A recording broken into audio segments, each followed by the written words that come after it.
that's within 50 miles of Morristown. Now, in the absence of this as a criteria for success, what would be my only criteria for success? Cost. Hey, the dollar's strong against the Canadian dollar. Here's some hardwood floors from British Columbia that are great. They're even cheaper than at our local hardware store. Great, order them. Well, it's only great if your only criteria for success is cost.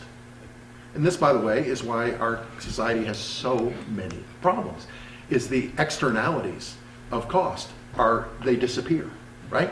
So if you care about a green building, you buy the more expensive wood from Eastern Pennsylvania, say. The person who just made that decision is not suddenly smarter, better, more moral. It's a person in an assessment system. An assessment system that said, well, here's what we're trying to do, and here are our criteria for success. So, of course, you order the wood that meets your energy criteria, not the cost one. So this is the concept that's absolutely crucial. We're going to practice it today because there's a lot of stuff that you care about. And I'm going to ask you to plan backwards from a vision of what you care about and ask, well, what would it look like if we succeeded? It's the opposite of assessment, of some assessment. By the way, usually assessment is done by other people to you, right? Often, my least favorite example is when funders are assessing work of nonprofits, social profits. They're assessing work of social profits based on their own criteria for success, which they've had to create, to be fair, to fit large and small organizations, arts and environment organizations, urban and rural organizations. They think they're being fair. In fact, they're dumbing down the entire social profit world by having an assessment system that's a tail wagging the dog. What if we plan backwards and say, what would it look like if we succeeded?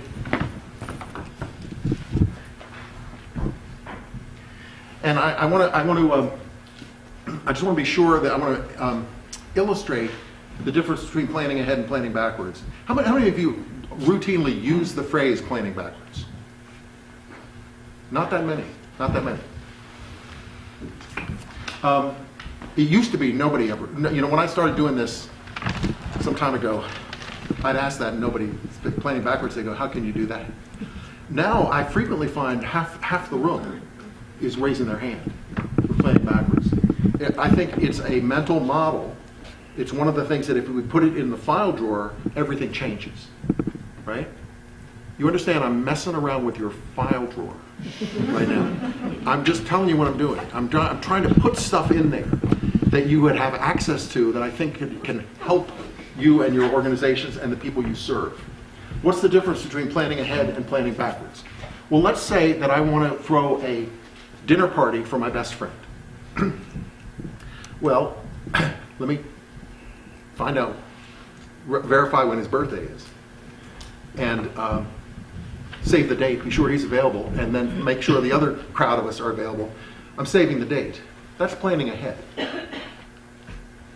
But let's imagine that at that meal, I picture myself standing up and making a toast and reciting a poem.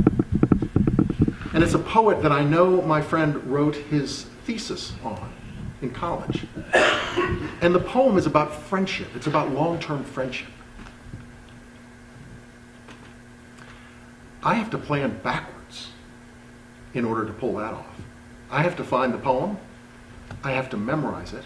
I have to practice it. And then when the moment comes, I can perform. Simply put, you can plan ahead to be somewhere. You have to plan backwards from performing somewhere if the performance has any standards at all. Now, we've all seen people who didn't plan backwards from a performance. Like a wedding, a best man comes up and says, well, I don't really know what I'm going to say. And you're going, really? Seriously? You don't know what you're going to say? The quality of all our work is enhanced if we can have some level of clarity about what performance looks like. And I deliberately chose an example here where it had a specific poem, and it had them memorized, and it had it recited and practiced, right? Now, the work we do is more complex than that, and it's more varied than that, but the principle holds that the more specific and clear we can be about what good work looks like, about by what standards we would judge success, the more we can plan backwards from them. Here's another example. I can plan ahead if I want to go to Madrid this summer.